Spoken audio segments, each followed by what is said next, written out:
Well, this young man here has directed About Last Night, a motion picture, but by golly, the television background is what I'd like to get into first, Ed ZWICK. Okay. At the age of, was it 25, you were producing Family? Right. What TV had you done prior to that? That was actually my first job, but it was several years previous. No, not a bad start at all. It was previous to that. I began as a writer for the show. There were two wonderful producers, Nigel and Carol McKeon, and they offered me an opportunity to begin writing. I wrote for a year and a half, became the head writer of the show, began directing on the show, and then eventually, when they left it all in my lap to produce it. The folks you're talking to right now are from Lawrence and Kansas City. Lawrence, Kansas. Does that ring any bells? Sure does. We know Apocalypse. And your special bulletin was yet another example, a very good one, of the possibilities of Apocalypse. Special bulletin seems to have been a very brave thing to have done on TV, especially for its time. You want to talk about it a little bit? Well, I think, it wasn't necessarily brave of us to have done it. It was brave of the network to have been willing to put it on. I think I think possibly in the beginning they didn't know quite what they were going to get, but once they saw what it was that we had done, they stood to their convictions. I'm speaking particularly of Brandon Tartikoff and of Grant Tinker, who and Perry Lafferty at that time, who went to bat for it. And because there were others in the network who were less willing to see the light of day. And I don't know. I like to think that finally it was its own qualities that led it demand to be seen. And I also might add some of the television critics to whom I had shown the movie prior to its completion, just for fear of this very thing happening where people might object to it, so that Howard Rosenberg of the LA Times and Tom Shales of the Washington Post and some other guys really championed it. At the risk of overgeneralizing, is it accurate to say that the movies once had an exclusive province over this kind of topic? Now we seem to see it more on television, if not Apocalypse, social issues general. Well, I think that the studios and exhibitors and distributors fear that audiences might not be willing to pay money to see issues that they can see in their homes for free, having to do with social issues. Also, that they may not be willing to just see issues that are anything less than escapist, which is obviously what social filmmaking is. But television used to be the prime vehicle for that. I know that. It's an irony, isn't it? I guess that as television has become more sophisticated and can cover a broader range of subjects, that movie makers have felt. I don't think, frankly, that it's the television that has only glommed onto this topic and tackled it. I think it's been abdicated by the filmmakers. I think that socially responsible filmmaking and issue-oriented filmmaking has always been an integral part of the filmmaking process, all the way back to Robert Flaherty and whomever. But now we can kind of rub our hands and say we're hitting the viewer literally where they live, at home, with these dramas. That's right. Somewhat akin to the Warner Brothers social problem films of the 30s, maybe. Right. They were always B movies, with certain exceptions of maybe Grapes of Wrath and the like. The province of the B movie now is the television movie, the specific genre picture that might be about a single issue.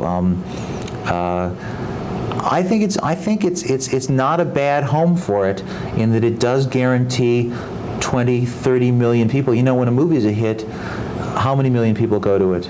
You would know better than I in terms of numbers, but not nearly that many. Now, given the fact that the TV outlets are there, what still remains the prime drawback to this spate of television movies?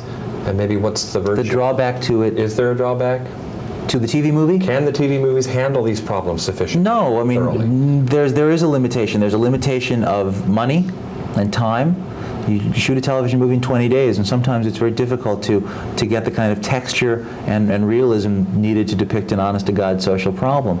There are also demands, which are always the two gods of serving the ratings game. Must you exploit these issues in order to guarantee numbers? And I think that's a very delicate balance to tread.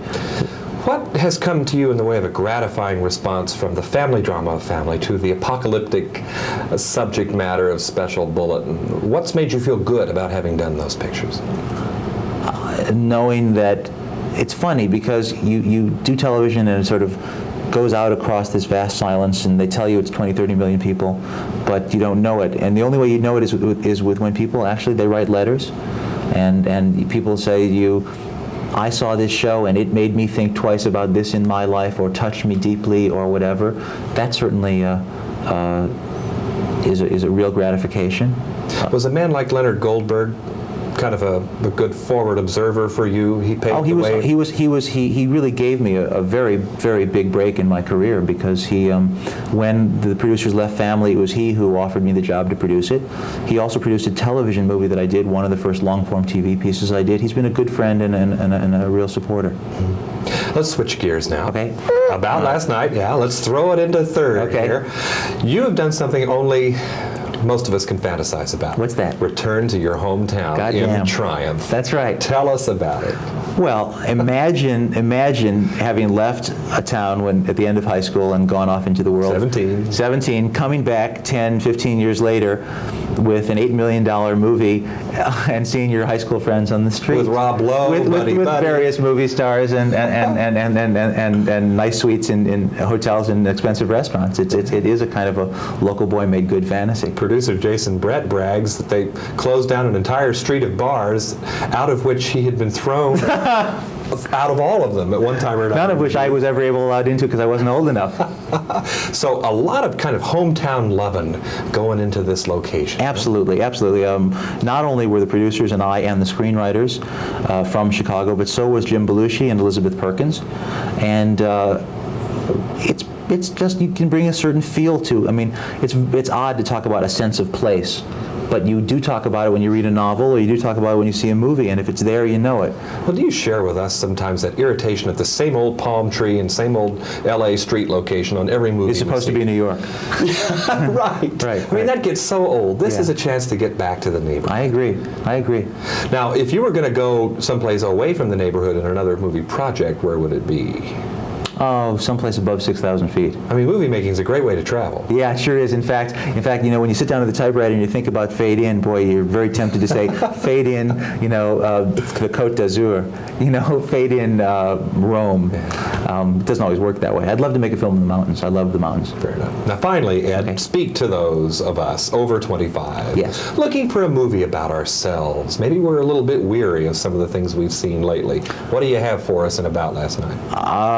This movie is about something that all of us have gone through in the not too distant past. I'm 33, but in some measure I'm not 10 years away from the years in which I was 23. Those problems of intimacy and commitment and relating and moving in, moving out, breaking up are still very present in my life and very familiar. And I think that if I'm given an opportunity as a moviegoer to look at something that I'm going through and find it funny, as well as maybe find it sad, then I'm going to have a good time in the movies. That's what I want to see. I'm a little tired of planes and ghosts and fishes. Good for you, Ed ZWICK. And tell hello to the neighborhood. I'll do that for us, okay? And you know what? We're not even coming from Chicago. It's from Dallas. For KCTV5, I'm John Tibbetts.